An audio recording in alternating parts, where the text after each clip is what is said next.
Hello everyone, good morning. मैं शिवानी और आपका स्वागत करती हूँ हमारे यूट्यूब चैनल आई पॉइंट में। होप आप सब लोग बहुत अच्छे होंगे। आपको पता है कि भगवान श्री कृष्ण कहते हैं कि तब तक प्रॉब्लम जन्म लेती है तो उसका समाधान भी जन्म लेता है। अगर आपकी लाइफ में कोई भी प्रॉब्लम आ रही है तो आप टेंशन बिल्कुल न लीजिए, क्योंकि अगर प्रॉब्लम आई है तो उसका समाधान भी उसके साथ आया है। बस आपका नज़रिया होना चाहिए उसे देखने का, और समाधान तो हर प्रॉब्लम का होता है। तो आप प्रॉब्लम को ज़्यादा सोचिए मत, स्ट्रेस मत लीजिए और प्रॉब्लम का समाधान निकालिए, प्रॉब्लम को सॉल्व कर दीजिए। आप टेंशन नहीं लेंगे, बिल्कुल भी स्ट्रेस आपको नहीं लेना है। फ्री माइंड होके पढ़ना है, बहुत अच्छे से पढ़ना है, क्योंकि भाई आप वही तो हैं जो आपको आने वाले कल आप क्या होंगे, कलेक्टर।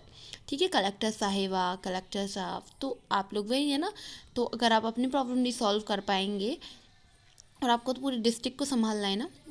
आपकी लाइफ में कोई भी प्रॉब्लम आ रही है तो स्ट्रेस बिल्कुल नहीं लेना, काफ़ी अच्छे से आप लोग पढ़िए।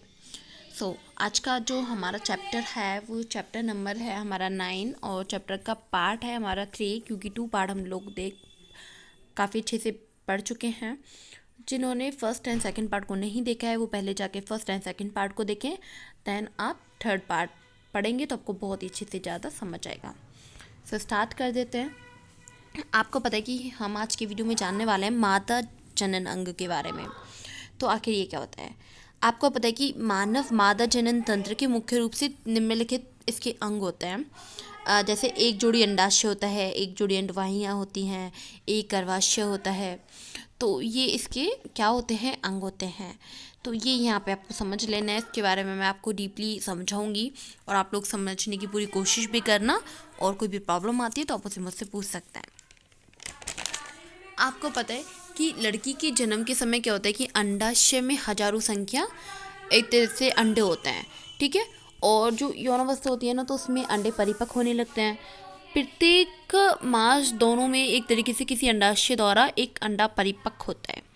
अंडवाहिका क्या होता है? ठीक है, अंडवाहिका मतलब इसके द्वारा क्या होता है कि ये अंड कोशिकाएं गर्भाशय जाते हैं, गर्भाशय में मतलब गर्भाशय तक इसको लेके जाते हैं, और दोनों अंडवाहिका एक लचीली थैलीनुमा संरचना खुलती है, जिसे हम लोग क्या बोलते हैं, गर्भाशय बोलते हैं। गर्भाशय गिरवा द्वारा योनि में खुलता है। तो ये यहाँ पे आपको समझ लेना है, और आप यहाँ पे इसका स्ट्रक्चर देख पा रहे हैं, डायग्राम देख पा रहे हैं, आपको बहुत अच्छे से समझ आ रहा होगा इसको देख के। आपको पता है कि स्त्री और जो पुरुष होते हैं वो मैथुन मतलब इसके पश्चात शुक्राणु मतलब योनि मार्ग में एक तरीके से स्थापित होता है, जहाँ पे ऊपर की ओर यात्रा करके वे अंडवाहिका तक पहुँचा कर क्या करते हैं, इसे निषेचित कर सकते हैं। और निषेचित जो अंडा है वो विभाजन होकर कोशिकाओं की मतलब गेंद जैसी जो संरचना बनाते हैं, जैसे हम लोग गेंद जैसी जो संरचना होती है उसे हम लोग भ्रूण बोलते हैं। तो ये यहाँ पे आपको समझ लेना है। आपको पता है कि भ्रूण गर्भाशय में स्थापित हो जाता है, और ये लगातार एक तरीके से विभाजित होकर वृद्धि करता है, अंगों का विकास होता है। गर्भाशय में प्रत्येक माह भ्रूण का ग्रहण करके उसका पोषण हेतु तैयारी करता है, और जो भी इसके अतिरिक्त होता क्या है कि परत मोटी होती जाती है, और भ्रूण को पोषण हेतु रुधिर का जो भी प्रवाह है वो बढ़ जाता है। और इस विशेष प्रकार की जो भी संरचना है उसे प्लेसेंटा बोलते हैं। ठीक है, मतलब माँ से भ्रूण को ग्लूकोज, ऑक्सीजन, अन्य पदार्थों का जो भी स्थानांतरण होता है वो प्रदान उसको क्षेत्र प्रदान करते रहता है। आपको पता है कि विकासशील भ्रूण द्वारा अपशिष्ट पदार्थ उत्पन्न होता है, जिनका निपटान उन्हें प्लेसेंटा के माध्यम से मतलब माँ के रुधिर में स्थानांतरण करके होता है।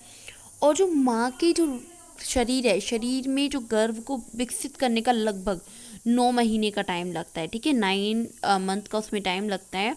और गर्भाशय के जो पेशियाँ हैं उसमें ब्रज संकुचन मतलब शिशु का जन्म होता है।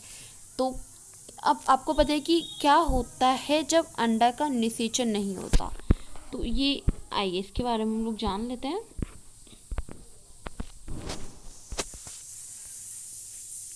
आपको पता है कि स्त्रियों के दोनों अंडाशयों से किसी एक अंडाशय द्वारा प्रत्येक माह अंड का मोचन किया जाता है, और यदि अंड कोशिकाओं का निषेचन नहीं होता तो लगभग 1 दिन तक जीवित रहती है। इससे चूंकि होता क्या है कि जो अवधि है भ्रूण को ग्रहण करने की उद्देश्य से गर्भाशय के भीतर दीवार मसल जो संयोजी हो जाती है। परंतु इसमें होता क्या है कि अंड का निषेचन न होने की अवस्था में इस परत की जो भी आवश्यकता नहीं रहती है, मतलब इतनी कोई नीड इसकी नहीं रहती है।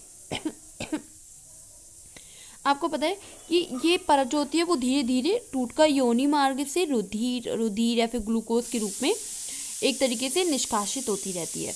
और इस घटना को ऋतुस्राव या फिर रजोधर्म हम कह सकते हैं। ऋतुस्राव की अवधि में लगभग आपका 2 से 8 दिन, ठीक है, ये इसकी जो टाइम होता है वो इतना होता है।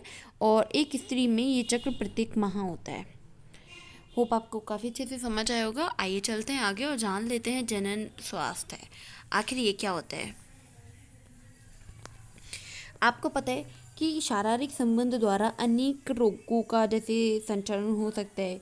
इससे जीवाणु जनित रोग जैसे आपका काफ़ी सिफिलिस है, वायरस संक्रामक रोग भी, मतलब एक होता है कि मस्सा नामक रोग भी होता है। तो ऐसे बहुत सारे रोग हैं जो शामिल होते हैं इसमें। तो ये काफ़ी रोग हो सकते हैं, जैसे कि कंडोम का प्रयोग करने से क्या होता है कि जो भी लैंगिक रोगों का संचरण है उसको रोका जा सकता है। यौन क्रिया द्वारा जो भी गर्भावस्था की संभावना है वो सदा बनी रहती है, ठीक है। होप आपको ये बहुत अच्छे से समझ आया होगा। और बाकी का आपका चैप्टर कंप्लीट हो चुका है। कोई भी दिक्कत परेशानी है तो आप उसे कमेंट बॉक्स में क्लियर कर सकते हैं। 9 चैप्टर आपका ये 8 आपका चैप्टर है जो क्लियर हो चुका है पूरे अच्छे से। कोई भी दिक्कत परेशानी है तो आप उसे मुझसे पूछ सकते हैं। जो भी अब आपका एक चैप्टर है 10 चैप्टर, जिसमें 10 चैप्टर का जो नेम है वो है प्रकाश परावर्तन। तो ये काफ़ी इम्पोर्टेंट चैप्टर है। मैं इसके बारे में आपसे नेक्स्ट वीडियो में बात करूँगी। सो आज के लिए इतना ही। काफ़ी अच्छे से आप लोग पढ़िए और जल्दी जल्दी पार्ट को देखिए, कंटिन्यू क्लास अटेंड करिए, क्योंकि फिर अगर आप पीछे रह जाएंगे तो काफ़ी दिक्कत हो जाती है ना। क्योंकि फिर जो आप मैं आपको पढ़ाऊँगी तो फिर आप उसकी वीडियोस नहीं देख पाएंगे पुराने की वजह से। तो इसीलिए आप डेली क्लास अटेंड कीजिए, बहुत अच्छे से आपको समझ आने वाला है। और अब तो आपका एग्ज़ाम क्रैक हो ही जाना है, क्योंकि अगर आप कंटिन्यू स्टडी करेंगे, हार्ड वर्क करेंगे, मेहनत करेंगे, बहुत अच्छे से स्मार्ट वर्क करेंगे तो आपका एग्ज़ाम क्रैक होने से कोई नहीं रोक सकता फिर। तो आप जल्दी जल्दी मेहनत करते जाइए।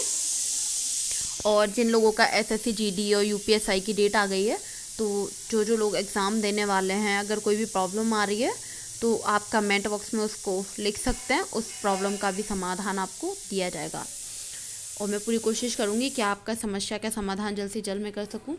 काफ़ी अच्छे से आप लोग तैयारी करिए। एसएससी जीडी या फिर यूपीएसआई के नोट्स की आपको ज़रूरत है तो वो आपको आईएएस पॉइंट से मिल रहे हैं। तो आप आईएएस पॉइंट के ग्रुप में मैसेज कर दीजिए, वहाँ से वो आपको नोट्स प्रोवाइड करा दिए जाएंगे। उसका कुछ चार्ज है, जो भी ऑफ़र चल रहा है, अगर आप लोग अभी लेते हैं तो उसको आपको ऑफ़र में भी वो आपको प्रोवाइड किया जाएगा, ठीक है। तो आप लोग काफ़ी अच्छे से पढ़िए। कोई भी दिक्कत परेशानी आती है तो उसे ज़रूर बताइएगा। Thank you so much. Bye bye, take care.